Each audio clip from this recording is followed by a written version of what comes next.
I always felt a deep respect for nature. I have been camping, solo backpacking, and hunting my whole life in Oregon, so I felt comfortable in the woods. A few years ago, my wife, daughter, and our 2 German shepherds went camping north of Mount Jefferson, Oregon. I have included the coordinates of our campsite, which we found to be the perfect spot for us and our 2 dogs, who needed the privacy since they are intimidating to other dog owners and can be loud when spooked. It was not an established campsite, just a nice horseshoe off a USFS road that had flat ground, was surrounded by trees, and had space for a fire pit. On the first night, my daughter wanted to sleep by herself in a 2-man tent right next to ours. It was maybe 2 feet away from me and my wife's tent. We made the male German shepherd, Guts is his name, sleep with her in the tent. That whole first night, neither my wife nor I could sleep, as we both heard heavy footsteps. Nothing like typical forest critters scampering around at night. I was well armed because I was paranoid from reading, just before our departure, about a dad in California who was shot and killed in a tent next to his 2 infant daughters. Because of that, my wife and I had 2 pistols, and I had my rifle on me. The dogs are great at detection, which is why I felt my daughter could sleep alone. Also, Guts is completely fearless, and nothing would lay a hand on her without a battle to the death.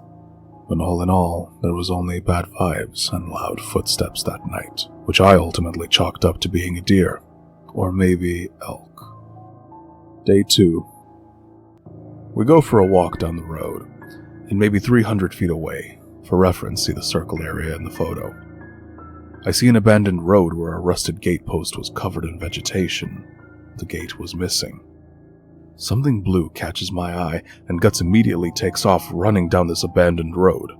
My heart begins to race because I'm thinking it's another family who's out camping, and that my dog is either going to get himself shot or scare some people to death. I chase after him as fast as I can, and the rest follow. He stops about 20 feet down the road, and I'm yelling his name. I'm just close enough a distance to see that there's nobody there, but something seems off about the area. I yell, "Hello? Is anyone there? Sorry about the dog." I got no response. My curiosity gets the better of me, and I feel like I have to check out the condition of the campsite. As I get closer, I notice something is wrong. All the necessities for a campsite were there, including a cooler, propane burner, tent, blankets, and a folding table. But every single item had been destroyed, smashed and torn apart, covered in what appeared to be claw marks. We all walked around in circles, puzzled why anyone would leave all their camping gear behind, including an expensive REI tent. I figured, well, someone left in a hurry, and animals got to the rest, as the only logical explanation. Still, a propane tank and cooler were flattened by something, and it certainly wasn't snow, given the tree they were under. The afternoon rolls in, and me and my daughter are playing bocce ball back at our campsite. My wife walks maybe 70 feet north to do her business, and just like that, she's out of my sight. All of a sudden, I see Guts make a mad dash towards her direction. Normally, he is always by my side, unless he is called. He wasn't. His unusually high speed and focus caught my attention, and I instantly knew something was way off. I saw my wife jogging toward me, and I immediately drew my pistol. Guts continued running another 100 feet into the forest before I called him, and he stopped.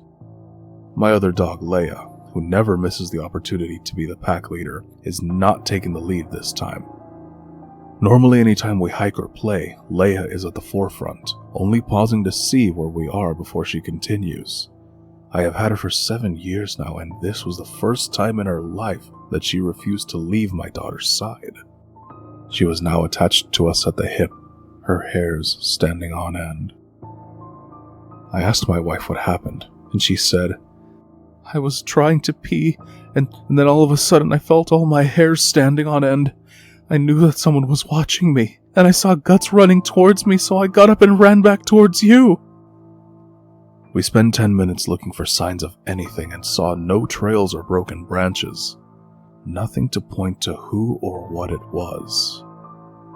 We decide we are spending one more night here since it's too late to pack up and drive, but we will all be sleeping together in the big tent. Before we go to bed, I put a rope with a makeshift coin alarm around the perimeter of our campsite. I used a mint can, some coins, and the keys of our truck, then zip-tied it so anything hitting the rope gave it a little jingle. Very unsophisticated, yes, but it put my wife at ease. As I go to tie my last corner off at a tree near our tent, another mystery unveils itself. It looks like someone had done the exact same thing I have done, but the rope was so old and brown I didn't see it at first. It was broken, and only a few pieces remained. But sure enough, it was tied at roughly the same height, 8 to 10 inches off the ground, and even had a few rusted washers on it. I assumed that someone had stayed here before, and put the same makeshift warning system on the same tree about 10 to 15 years ago, based on the condition of the rope. Perhaps my paranoia has now reached new heights, but I had to make sure the girls felt we were safe. So at the time, the best thing I could think of was, when evening came around, I made them sit in the truck and I fired a clip of my .45 into the dirt as a signal to whatever was out there that we are armed. I reassured the girls that anybody listening to that now knows we have 2 wolves, are armed, and are too risky of a target, so we can sleep safely. That night we heard no footsteps, and the dogs never perked up and barked. We left early the next morning. Fast forward to today, I watched the Missing 411 Hunted documentary on Amazon, and I noticed the cluster smack close to where we camped that weekend. A flood of dread rushes me as I think of that mysterious abandoned campsite with the ripped tent and smashed cooler and cooktop.